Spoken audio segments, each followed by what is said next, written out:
Okay, hey guys, Halsey here. I'm back, and today I am bringing you the paper macheing of the Galil we made. This is the how-to, so I'm sure most of you, if not all of you, have paper mache before, or if you haven't, you probably know how to do it, but in case you don't, here's what you're going to need.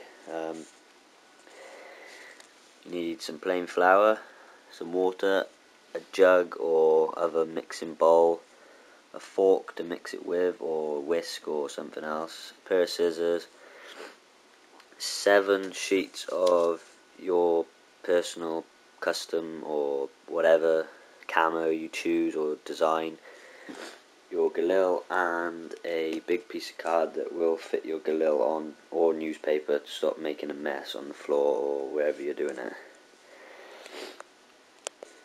So once you've got all your stuff together, you want to add a little bit of flour into a jug, not much. You'll probably only need enough to fill it up to that line there.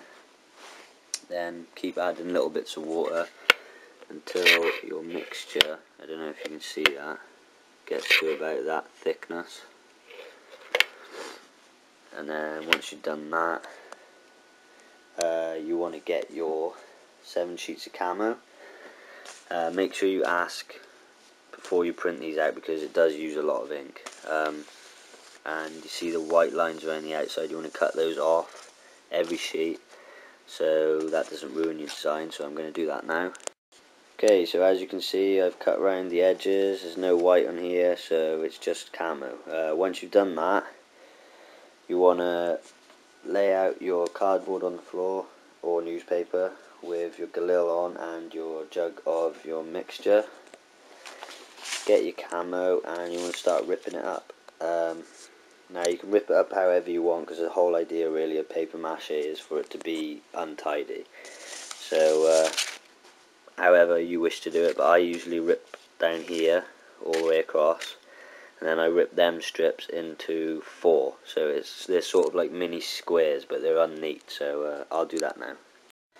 Okay, so there's what my first page looks like ripped up. Once you've done that, you can either rip the pages up one at a time or all at once. You might not use all of them. The reason I said to print out 7 is because you'll probably, like I did with my blue camo Galil, I used 6 sheets of blue camo.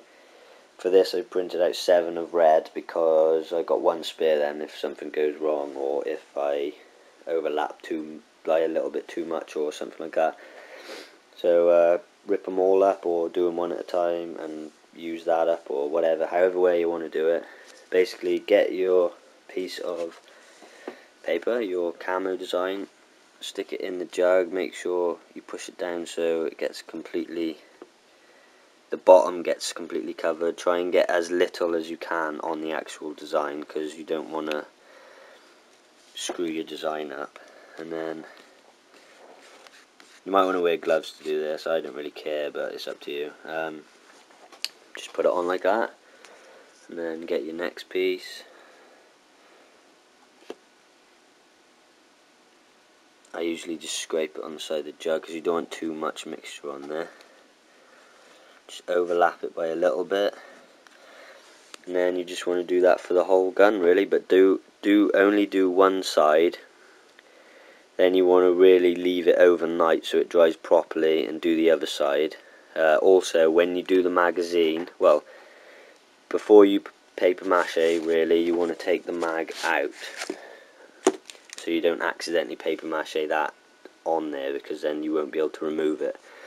So you want to take the mag out, paper mache the gun or the mag first, whatever, but leave them separate until they're completely dry. And then tomorrow you want to flip the gun and mag over and do the other side, and then leave that dry for a good couple of hours, and then you're good to go. But I'm going to do this one side now of the gun and the mag, and then I'll show you what it looks like. Okay, so now that that's done, I've done the whole one side of the gun and the whole side of the mag. It took me about 35 minutes to do all of that. I used 3 sheets of the camo, which you'll probably use about the same, so yeah, I was right. 3 sheets for this side, 3 sheets for the other, so you'll use about 6 sheets, but yeah, you want to keep these bits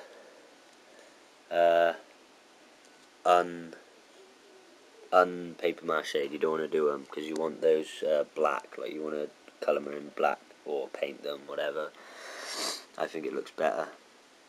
Yeah, so that's done. Two things I forgot to mention earlier. When you're paper macheing, your camo design, I don't know if you can see it there, will smudge, but that is also adds to the effect of the camo, and I think personally it makes it look better.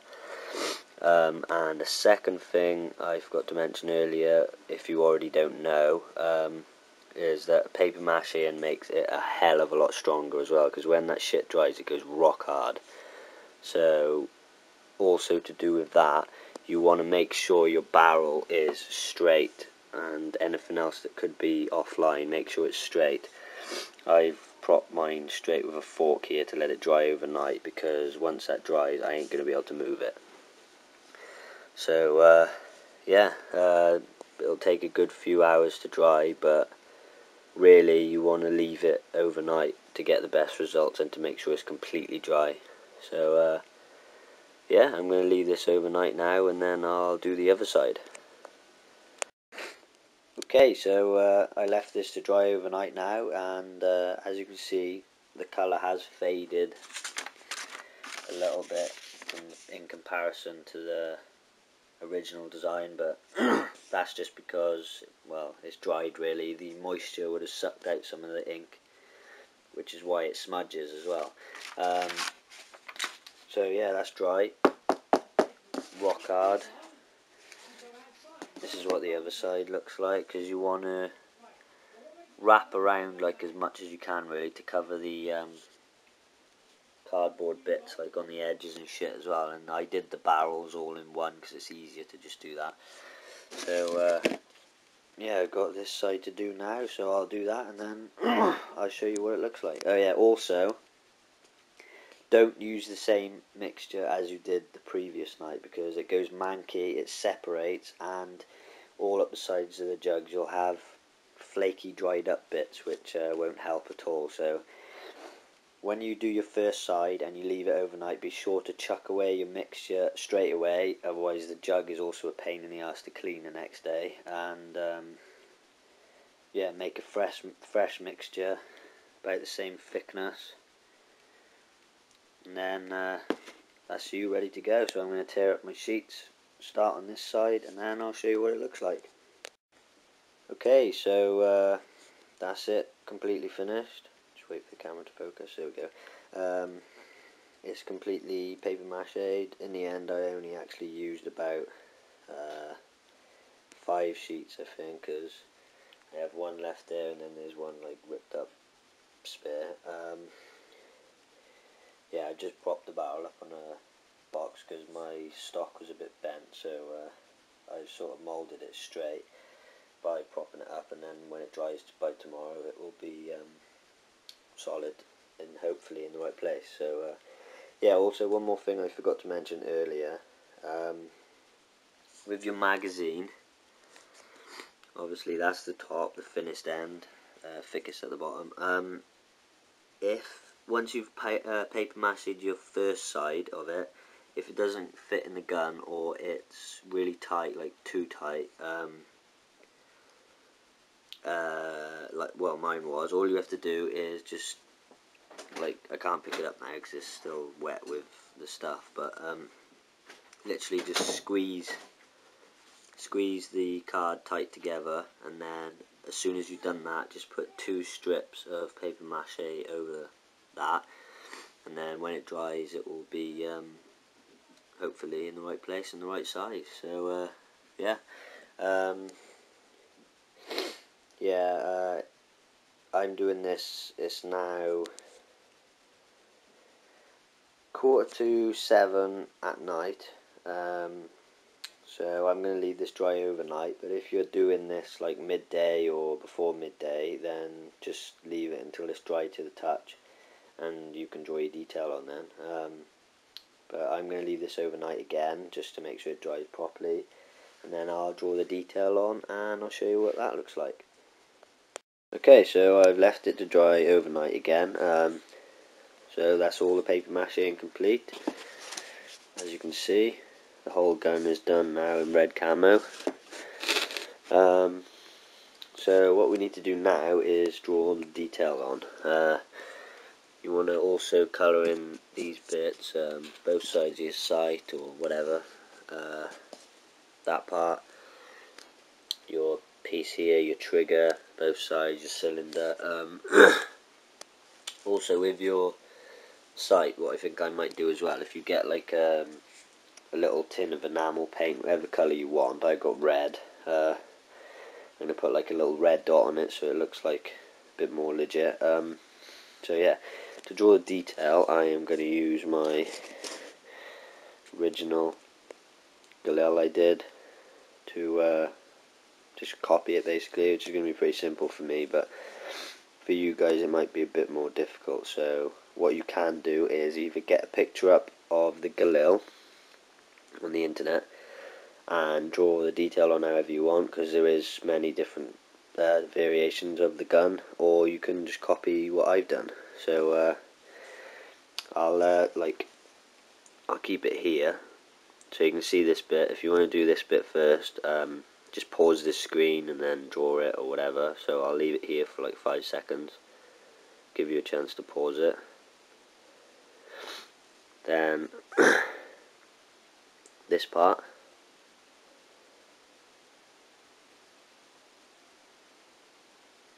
and then finally the stock.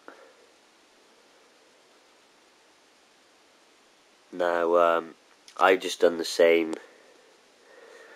design on both sides. It could be slightly different on one side, but I did do it the same just because it was easier and I couldn't get a picture of both sides. So I'm going to draw the detail on our red camo one now, and then I'll show you what that looks like. Okay, so there we have it guys, all the details done. Gun is finally completely finished. So I hope you enjoyed, and I hope you make the gun yourself.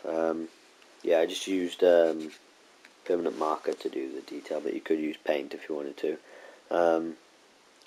Yeah, so if anyone out there makes this gun, please do post a video response, because I'm very intrigued. I want to see what your guys' guns are like, see if you can make them better than mine. That's pretty much it, to be honest.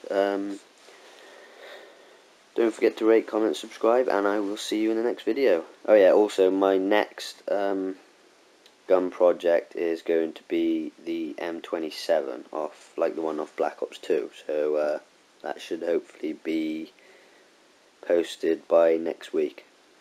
But that's it guys, I will see you in the next video. Peace.